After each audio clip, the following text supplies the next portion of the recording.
Hello, folks. Welcome back. We are going to begin a new Bible study, or sort of a Bible study, on this day. They'll have 3 or 4 sessions. I'm not exactly clear how many sessions we'll have yet. But we did the 4 Gospels, then we did an Old Testament overview, and what I want to do today and the next few sessions is do a course that I've taught before called Methodism 101. So not so much a Bible study, but more understanding our faith from a Methodist perspective. Where did we come from? Sort of what's the history?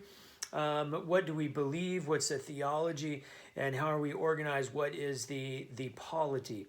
So if anyone's ever asked you, do you go to church? Yeah, I go to church. I go to First United Methodist Church, Chula Vista. What's it mean to be Methodist? That would be the answer too many of us would give. So I want to give you some of that background, some of that information, and hopefully this is helpful to you. So you'll want to, there are handouts for this class, and underneath this video in the description box, you can find the link.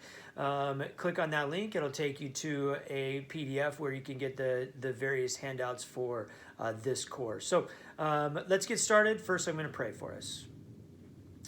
Gracious God, we give you thanks for this day. Lord, we know that every time we have the opportunity to learn more about ourselves, our faith, you, that it grows us deeper in relationship to you, deeper in relationship to one another. So bless this time, oh God. Bless this learning. We pray in Jesus' name. Amen. So let me just say also, I'm going to spend a little bit of time talking about the history of Methodism. We're actually going to go all the way back very quickly, do a very quick review of the history of Christianity. And let me just say that there are people out there, the danger of putting something like this on video is that there's people out there who know much more than I do about this. They've forgotten more information than I'll ever know about this.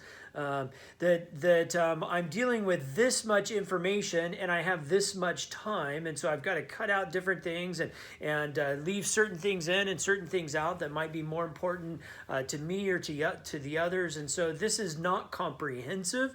It doesn't get absolutely everything.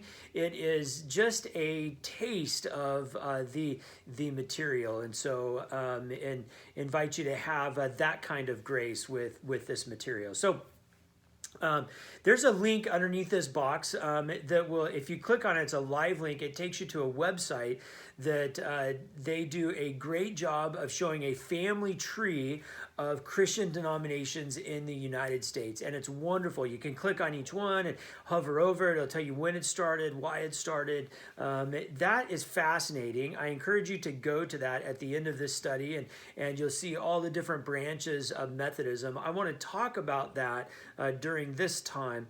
But I want to go all the way back to the beginning of Christianity. So obviously we have the biblical times.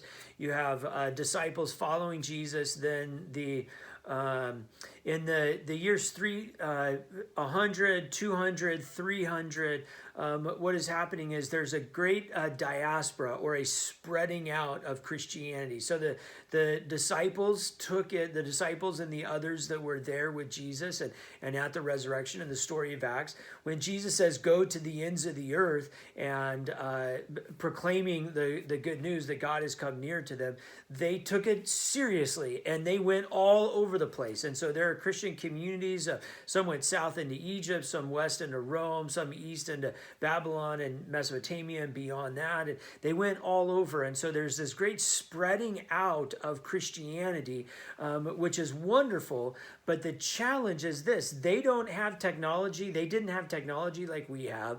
They didn't have denominations like we have. There was no way to sort of codify what it meant to be Christian. And so this disciple went over in this direction, and generation after generation, this Christian community lived and maybe changed some things along the way and adapted and sort of grew. This disciple went over this way and started this community, and this community adapted and grew. Now what happened is, though they may have started at the same root, they were in some ways growing apart from from one another in the way that they adapted or the way that they grew. And that was fine for a while, but then those leaders begin to get together in the 300s, 400s, 500s, and there's some concern that Christianity is getting far away from its roots and far away from one another. And so there's a series of councils that happen and meetings of leaders, and when they're trying to develop different creeds and different statements so they could codify what it meant to be Christian. And so you might know the Apostles' Creed, or you might know the Nicene Creed. Those creeds were developed out of these leadership councils that were trying to define Christianity. Not to say that these groups out here were wrong, but just to define it so the groups knew where to go. And amidst that, there really developed two centers of Christianity. One center was in Rome, and that was the Western center of Christianity. And the Eastern center of Christianity was in Constantinople.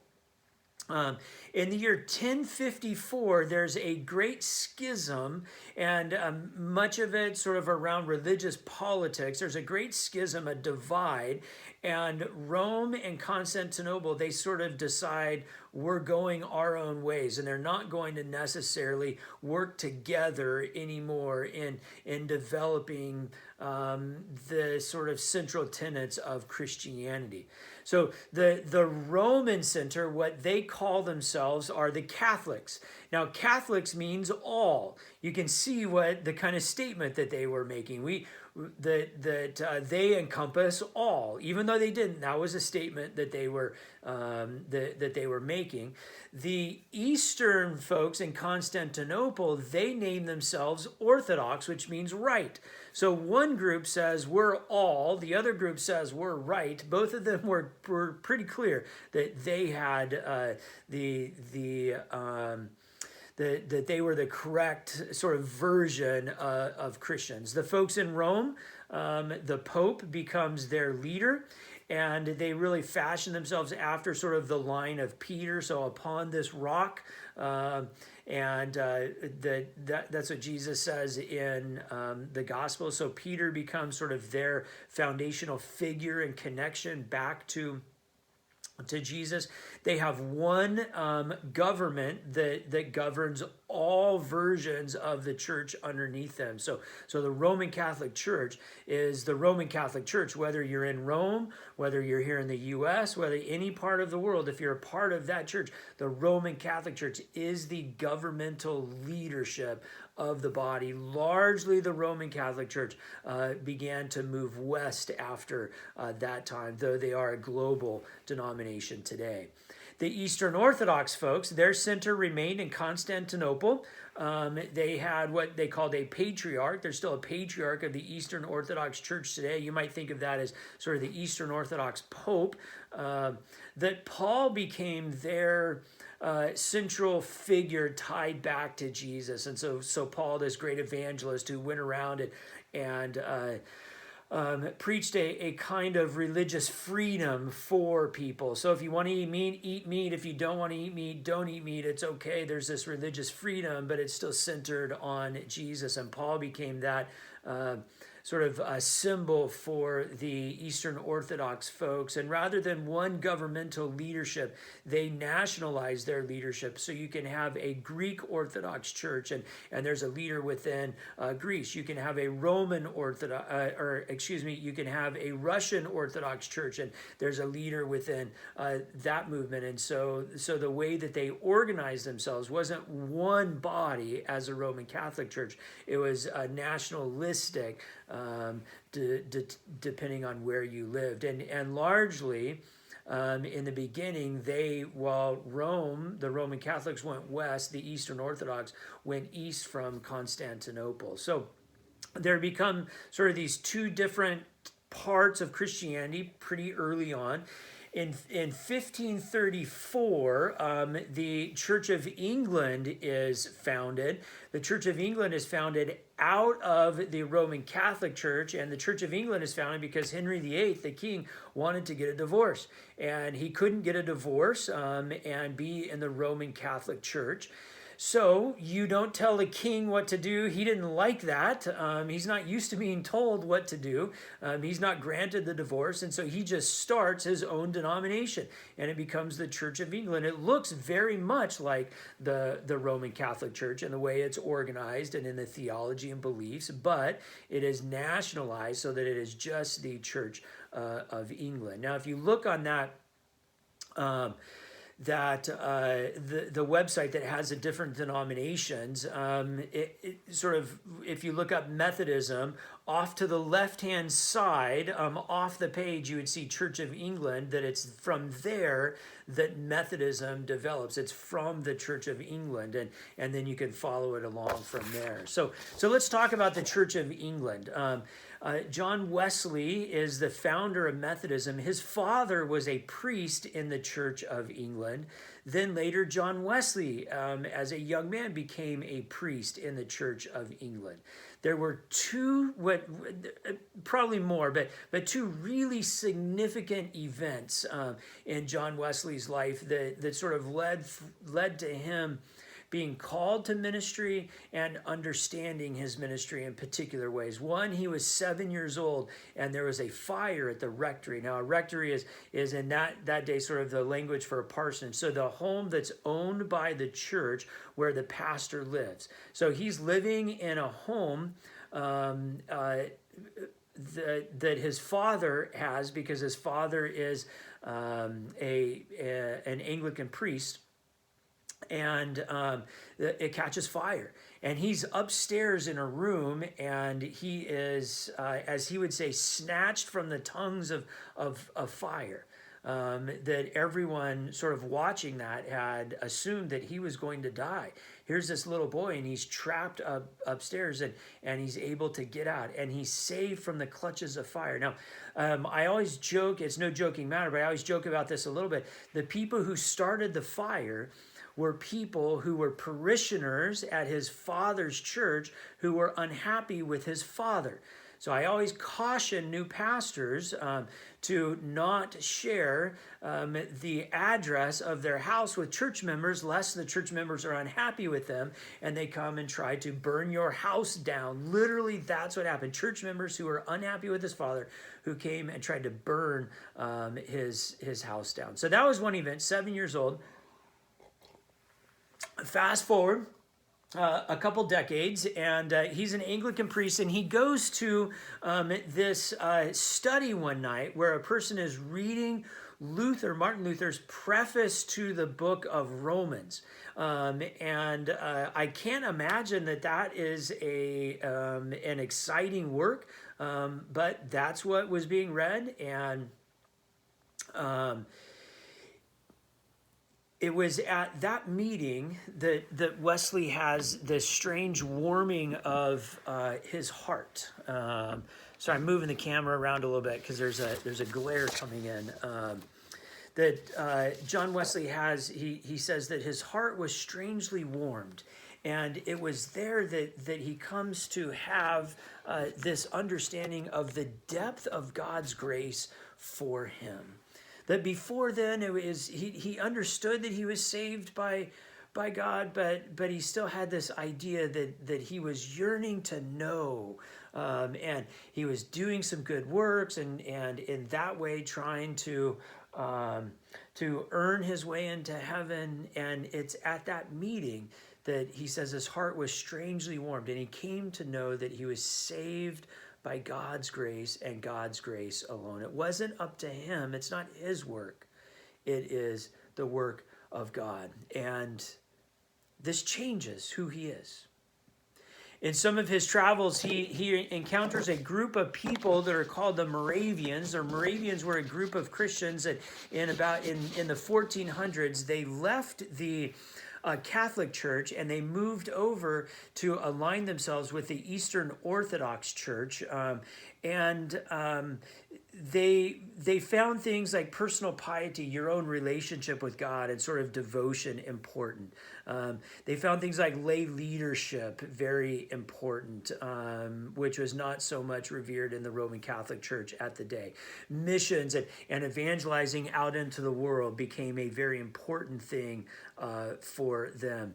They placed on a premium on salvation, one's own salvation, rather than on the forms of the church. And so hierarchy wasn't so important to them, and the liturgy of Sunday morning wasn't, or of worship wasn't so important to them, but personal salvation was important. And these people became very influential in John Wesley's life.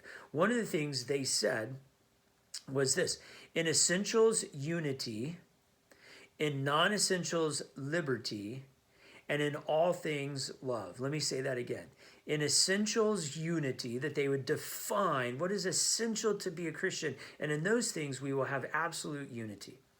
In non-essentials, liberty. What are the things that you might be able to do different over there than over there? And you can see sort of a flavor here. So Eastern Orthodox trace their heritage through Paul. Paul's the one that said, if you want to eat meat, eat meat. If you don't want to eat meat, don't eat meat. That's a non-essential. So have liberty in that. And that's what the Eastern Orthodox said. That's what the Moravians said. That's eventually what the kinds of things that John Wesley said. And then finally, in all things, love. In essentials, unity; in non-essentials, liberty; and in all things, love. And so having this experience as a 7-year-old, being saved from the clutches of fire, having this warming of his heart, that his heart was strangely warmed, is the words that he used, having this influence from the Moravians, and all kinds of other experiences that I've just completely skipped over for the sake of time. Wesley begins a movement, and the movement quickly becomes named Methodist, because what people recognize and what people begin to critique is that these people have a method for everything.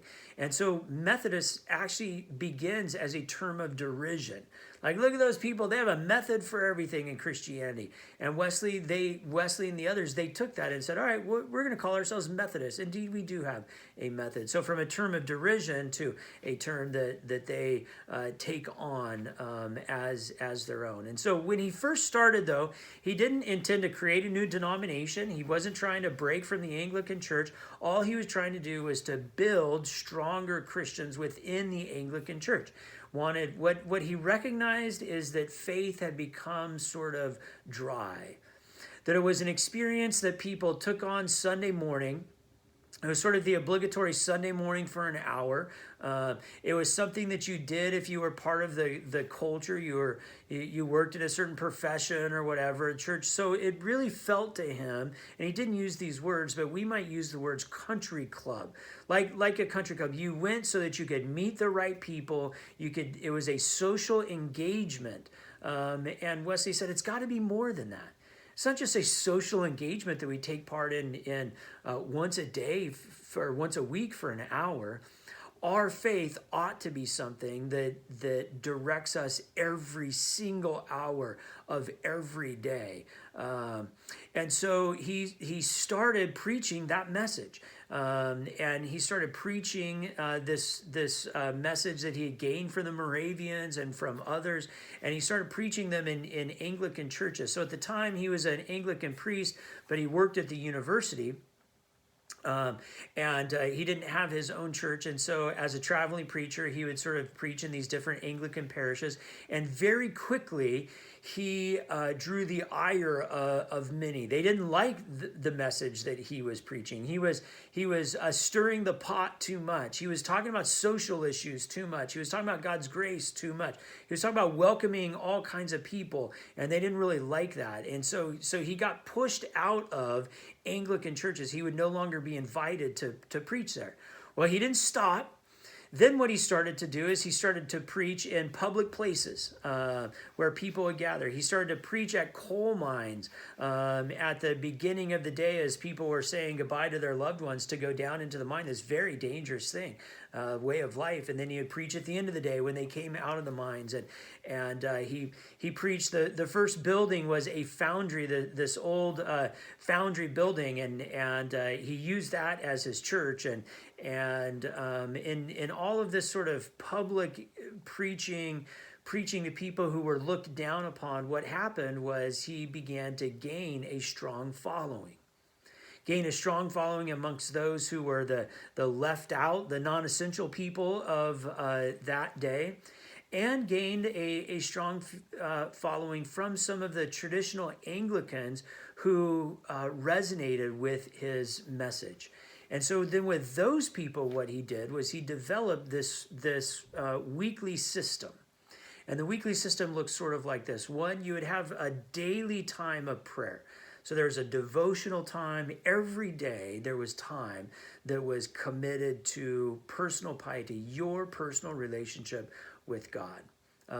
Every week there was a class, and you went to that class. It was like a small group. In our church we call them life groups. So every week there was a class.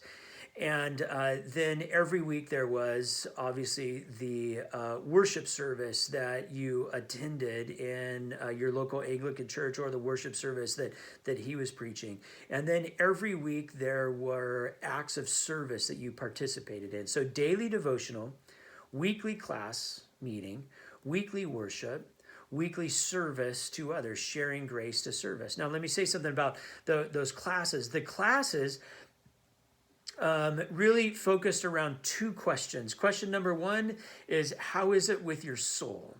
And the understanding was that we should always be able to define where God is in connection to our lives, what God is doing in our lives. Do we feel close to God right now? Do we feel really distanced from God? And if we feel close to God, why is it? What have we done that has helped us feel close to God? Because God hasn't moved, but we have. If we feel far from God, what is it that we've included in our life recently that might make us feel far from God? And how can we get rid of that? So every week, this question, how is it with your soul? And trying to define, what is it exactly that God's doing in my life, in my soul right now? What a beautiful question. And then second, what have you done this week to share grace with another? What have you done this week to share grace with another? And as you'll see later in one of the later sessions in this study, in the theology session, grace is an important concept in Methodism. And so Wesley would say, if you're not showing grace to other people, then you truly haven't come to understand God's grace for your life. Because God's grace for us is overflowing. It is abundant. It is more than we can handle. And sort of if you've truly receive and understand the grace of God, then you can't help but to give it away to others. And so the question is, where is God in your life this week? Where are you sharing God's grace with others this week? And in terms of the service, they began to provide service in prisons and ministering to prisoners. They began working a lot with orphans. They began doing some medical sort of care, medical missions sort of stuff, because medical care was not great in those days in England, especially for lower class people. They began to stand up schools and do some education. Now, those things all remain important parts of Methodism today. The prison ministry and orphanages and medical care and schools and education, they remain important parts of Methodism. You can see them from the very beginning. The DNA of Methodism continues to run through in terms of those acts of service. Also very important in this beginning of Methodism is that clergy and laity were partners in this work. So Wesley didn't have enough clergy to serve all of these small groups, and what began to happen is that a lot of people became Methodist in England, and there would be maybe a major gathering in a city, but there might be 10, 20, 30 different small groups, these classes that were meeting. And obviously one pastor can't lead 10, 20, 30 different small groups throughout his city. And so they train some laity. And so oftentimes the pastor might be responsible for those 10, 20, 30 small groups that might even span 2 or 3 different cities, but laity were actually leading those small groups. And so you might think of it that the pastor was responsible for the small group leaders, and the small group leaders were responsible for their small groups. And there was kind of individual meetings and group meetings of all those different groupings, but laity, bottom line, laity were incredibly important. They were seen as leaders in the movement. They were the givers of ministry to the doers of ministry to the community. Clergy were not the doers, were not the only doers of ministry. It was a partnership between clergy and laity that was very, very important from the beginning of Methodism. It remains a hallmark of the DNA of Methodism today. So all of that is going on in England during a time in which people are leaving England, leaving all different parts of Europe, and coming to the U.S. and coming to the New World. In the 1750s, some Methodist ministers come over to the New World, and they begin sort of replicating the Methodist system that was happening over in England. Now, in England, the church was called the Church of England. Very difficult if you're starting a church in the U.S. and you are seceding from England to start a church called the Church of England. So in the U.S., it became known as the Episcopal Church, Episcopalian. Methodist ministers begin to do the same sort of work, and they discover pretty quickly that they need more of these ministers from the Church of England or the Episcopal Church. And they actually write Wesley a letter asking if they can ordain people into the Methodist Church. Now, remember, he didn't want to make a denomination. He didn't set out to divide from the Anglican Church.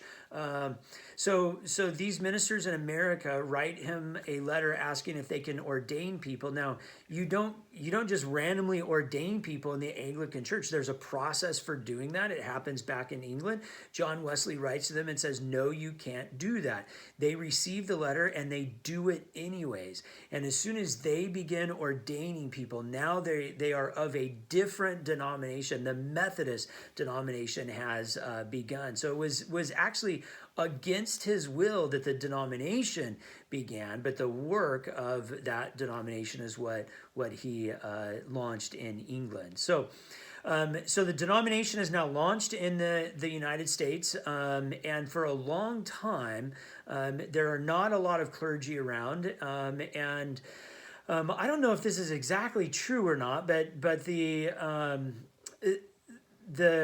stories I've heard is that when you were ordained in those days, you were given a horse, and you rode the horse from village to village, city to city, and the places where you might have a community of people. And those Methodist pastors were called circuit riders. You had a circuit of 3 or 4 different towns in which you would minister. So one pastor in those early days might have 3 or 4 different churches in different towns. And that was the circuit that they served. We still use that language sometimes, the circuit language. But most often today, especially out here in the West, Methodist pastors will just pastor one church at a time. So this meant from the very beginning there needed to be a couple things in place. One, it was important that clergy, to Wesley and to others, it was important that clergy were learned, and so the educational standards of clergy were high from the beginning, remain high.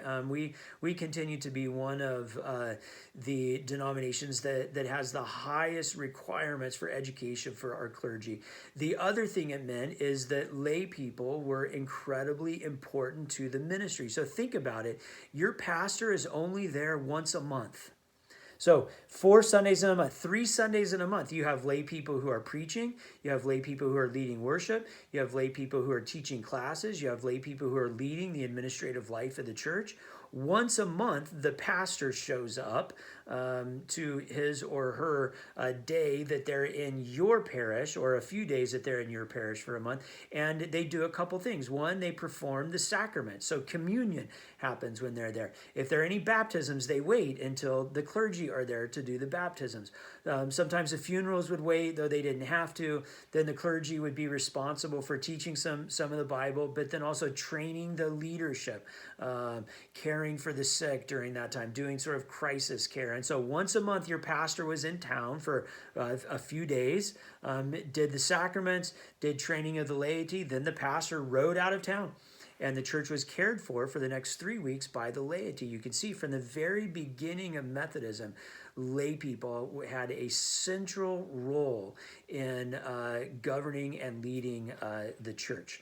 Now, also from the beginning, it was believed, Wesley actually believed that pastors, Methodist pastors, should be moved around quite a bit. So I might serve this circuit for a year, or I might serve this circuit of 3 or 4 churches for 2 years, and then I would be moved to serve another circuit of churches somewhere else.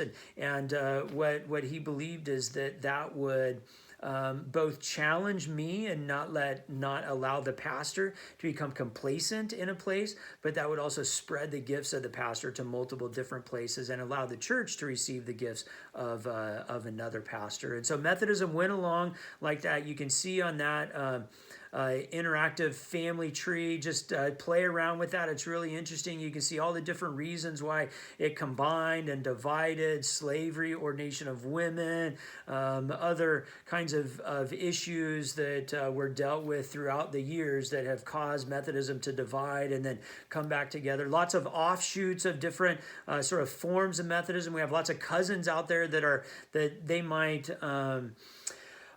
might believe the same theology, they might be from the same family tree, the same roots, but they're organized in a different way. And so all these different changes until 1968, there was a combination, a coming together of the Methodist Church and the Evangelical United Brethren Church that made up the United Methodist Church. Now, we don't know. The General Conference that was supposed to happen in May has been postponed, most likely for a year.